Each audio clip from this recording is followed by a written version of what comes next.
മതം മാറിയപ്പോൾ മുഷിഞ്ഞ വസ്ത്രം മാറ്റി പുതിയ ധരിച്ചൊരു ഫീല്. മുസ്ലിം പശ്ചാത്തലവും പാരമ്പര്യവും അനുസരിച്ച് ജീവിച്ചിട്ടേയില്ല. ആ മുഷിഞ്ഞ വസ്ത്രത്തിനുണ്ടാകുന്ന ഒരു ഫീല് അത് വസ്ത്രത്തിനുണ്ടായതാണോ, ആളിനുണ്ടായതാണോ, അതോ വെറും ഫീലിംഗ് കൊണ്ടുണ്ടായതാണോ?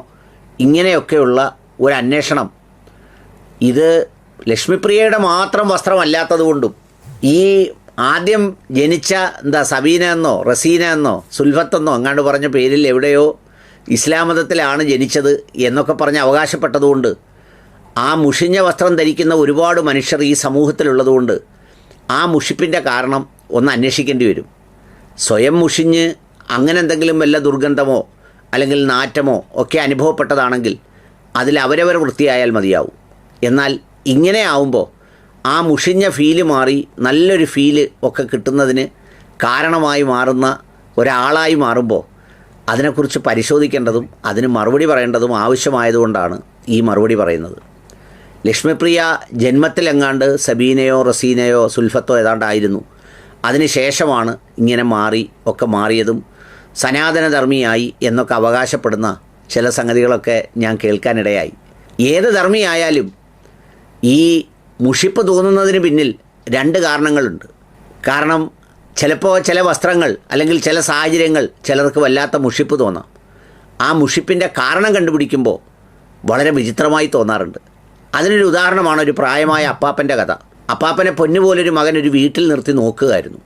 ഒരു ദിവസം രാത്രിയായപ്പോൾ അപ്പാപ്പൻ പെട്ടെന്ന് ഇവിടെല്ലാം ഒരു മുഷിഞ്ഞ നാറ്റം എന്ന് പറഞ്ഞ് ചാടി എഴുന്നേറ്റു. വല്ലാത്ത ദുർഗന്ധം എന്നൊക്കെ പറഞ്ഞാണ് അപ്പാപ്പൻ ചാടി എഴുന്നേറ്റത്. വലിയ ബഹളമായി. കൊച്ചുമക്കളും മരുമോളും എല്ലാം അവിടെ എല്ലാം നോക്കിയിട്ടൊന്നും കാണുന്നില്ല. അപ്പാപ്പൻ അവസാനം പറഞ്ഞു, ഇതെന്നെ ഓടിക്കാൻ മരുമോളെന്തോ ചെയ്തതാണെന്ന് പറഞ്ഞ് വല്ലാത്ത ബഹളം ഉണ്ടാക്കി. എന്നിട്ട് വേറൊരു മകനെ വിളിച്ചു. വലിയ പുക്കാറും വഴക്കുമൊക്കെയായി രണ്ടാമത്തെ മകൻ വന്ന് കൂട്ടിക്കൊണ്ടുപോയി. പോയ ക്ഷീണത്തിൽ അപ്പാപ്പനൊന്ന് ഉറങ്ങി എഴുന്നേറ്റ് വീണ്ടും അവിടുത്തെ മരുമോൾ ഇത് ചെയ്തു എന്ന് പറഞ്ഞ് അവിടെയും തുടങ്ങി ബഹളം. അപ്പോഴാണ് സംഗതി പരിശോധിക്കുന്നത്. സംഗതി വേറൊന്നുമല്ല, ഈ അപ്പാപ്പൻ്റെ മീശ എല്ലാം കൂടെ കിളിച്ച് വായിലേക്ക് ഇറങ്ങി അതിലേക്ക് ഈ സംസാരിച്ചപ്പോൾ നമ്മുടെ ഈ തുപ്പൽ സലൈവ ഒക്കെ തെറിച്ച് അതൊന്നും ശരിയായ രീതിയിൽ അപ്പാപ്പൻ വൃത്തിയാക്കാതെ വന്നപ്പോൾ അതിന് വാടയുണ്ടായതാണ്. എന്ന് വെച്ചാൽ ആ മുഷിഞ്ഞ് നാറിയ ഒരു നാറ്റം വന്നത് സ്വന്തം മീശയിൽ നിന്നാണ്. പക്ഷേ അപ്പാപ്പന് തോന്നിയത് അത് ചുറ്റുപാടിൽ എവിടെയോ നിന്നാണെന്നാണ്. ഏതായാലും ഈ മുഷിഞ്ഞ ഫീല് തോന്നിയ ബഹുമാനിയായ കലാകാരിയെ ആദരവോടുകൂടി ഒന്ന് പരിശോധിക്കേണ്ടി വന്നു, ഒന്ന് വിലയിരുത്തേണ്ടി വന്നു. സാമൂഹ്യ മാധ്യമത്തിലും ആ ചിന്താഗതിയിലും ഒക്കെ. കാരണം ആ മുഷിഞ്ഞു പോയ വസ്ത്രത്തിനാണോ നല്ല ഫ്രഷ് ഫീലോടിരിക്കുന്ന ആളിനാണോ ഈ മുഷിപ്പും ആ മുഷിപ്പ് മൂലം ഉണ്ടായേക്കാവുന്ന ദുർഗന്ധവും ഒക്കെ ഉണ്ടാകുന്നത് എന്നറിയാൻ വേണ്ടിയാണെന്ന് പരിശോധിച്ചത്. അപ്പോഴാണ് അതിൽ ഒന്നാമത്തെ ഒരു സംഗതി കണ്ടത്. അത് വേറൊന്നുമല്ല, സാക്ഷാൽ നമ്മുടെ ലാലേട്ടൻ, അഭിനയത്തിൻ്റെ വലിയ രാജകുമാരൻ, നമ്മളെല്ലാം വളരെ ഇഷ്ടപ്പെടുന്ന, ഇപ്പോൾ വളരെ പ്രമുഖമായ അവാർഡൊക്കെ നേടി സ്വന്തമാക്കിയ ലാലേട്ടൻ്റെ കലയെ ഇഷ്ടപ്പെടുന്നവരുണ്ട്, അഭിനയത്തെ ഇഷ്ടപ്പെടുന്നവരുണ്ട്, സൗന്ദര്യത്തെ ഇഷ്ടപ്പെടുന്നവരുണ്ട്, ഒക്കെയുണ്ട്.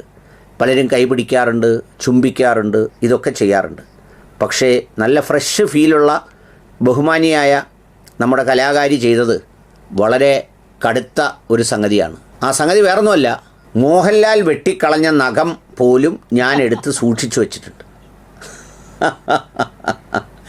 അതൊരാളിൻ്റെ സ്വകാര്യമായ ഒരിഷ്ടമാണെങ്കിൽ പോലും അതുമൂലം ഒരു മുഷിഞ്ഞ ഫീല് ചിലപ്പം ഉണ്ടാകാനുള്ള സാധ്യതയുണ്ട്. എന്ന് മാത്രമല്ല, അതൊക്കെ സൂക്ഷിച്ചു വെക്കുമ്പോൾ അതൊരു മുഷിഞ്ഞ മനസ്സായി ചിലപ്പം സ്വയം മാറുന്നതിൻ്റെ ഒരു ലക്ഷണവുമാവാം. ഇത് 2025 പറഞ്ഞതാണ്. എന്നാണ് ഈ നഖമെടുത്ത് വെച്ചതെന്നറിയത്തില്ല. സാധാരണ ജീവിച്ചിരിക്കുന്ന മനുഷ്യരുടെ നമ്മൾ ബോഡി വേസ്റ്റായിട്ടാണ് കാണുന്നത് ഈ നഖം, മുടി, അതുപോലെ തന്നെ പല്ല് തേച്ചിട്ട് നമ്മൾ പുറത്തേക്ക് തുപ്പുന്നത് അല്ലെങ്കിൽ നമ്മൾ വിസർജിക്കുന്ന വസ്തുക്കളൊക്കെ. അപ്പോൾ അതെടുത്ത് സൂക്ഷിച്ചു വെക്കുന്ന അത്രമേൽ ആരാധന മൂത്ത ഒരു മാനസികാവസ്ഥ ബഹുമാനിയായ ലക്ഷ്മിപ്രിയ മാഡത്തിനുണ്ട് എന്നുള്ളതാണ് അതിൻ്റെ ഒരു പ്രത്യേകത. രണ്ടാമത്തെ കാര്യം, മാഡം ഈ മുഷിഞ്ഞത് എല്ലാം ഉപേക്ഷിച്ച് ഫ്രഷ് ഫീലോടുകൂടി നിൽക്കുമ്പോൾ പിന്നെ കാന്താരി ഹോട്ടലിൻ്റെ ഒക്കെ പ്രമോഷന് വേണ്ടിയൊക്കെ ഈ മുഷിഞ്ഞ വസ്ത്രം ധരിച്ചവർ ഒരുപാട് പേരുള്ള ഈ മുഷിപ്പ് നിറഞ്ഞ സംവിധാനം നിലനിൽക്കുന്ന ഗൾഫ് നാടുകളിലേക്കൊക്കെ പോകുന്ന പല പ്രമോ വീഡിയോകളും പലതുമൊക്കെ കാണാനിടയായി. റാസൽ ഖൈമയിൽ നിൽക്കുന്നതും പിന്നെ അജ്മാനിൽ നിൽക്കുന്നതും ഒക്കെയായ അവിടെയൊക്കെ ചെല്ലുമ്പോൾ സത്യം പറഞ്ഞാൽ ഈ മുഷിപ്പ് വല്ലാതെ അനുഭവപ്പെട്ട് അതൊക്കെ എടുത്ത് ദൂരേക്ക് എറിയേണ്ടി വരുന്ന ഒരവസ്ഥയിലേക്ക് എത്തിച്ചേരേണ്ടതാണ്. അതിനെ എങ്ങനെ അതിജീവിച്ചു എന്നുള്ളത് എനിക്ക് അത്ഭുതകരമാണ്. കാരണം അവിടെ മൊത്തം മുഷിപ്പാണിത്. ചെല്ലുമ്പോൾ ചിലപ്പോൾ പള്ളിയിൽ ബാങ്ക് വിളിക്കുന്നത് അവിടെ ഇവിടെയൊക്കെ കേൾക്കും. പിന്നെ പള്ളിയിൽ പോകുന്ന മനുഷ്യരെ കാണും. പിന്നെ ഈ മുഷിഞ്ഞ സംഗതിയിൽ കിടക്കുന്ന ഒരുപാട് മനുഷ്യരെ കാണേണ്ട സ്ഥിതി വരും. അപ്പോൾ എന്താ പറയുന്നത്, ഒരു പുത്തൻ ട്രെൻഡൊക്കെ ഫീൽ ചെയ്യുന്ന ആളിന് അതെങ്ങനെയാകും എന്നുള്ളത് കണ്ടറിയേണ്ടത് വളരെ അത്യാവശ്യമുള്ള കാര്യമാണ്.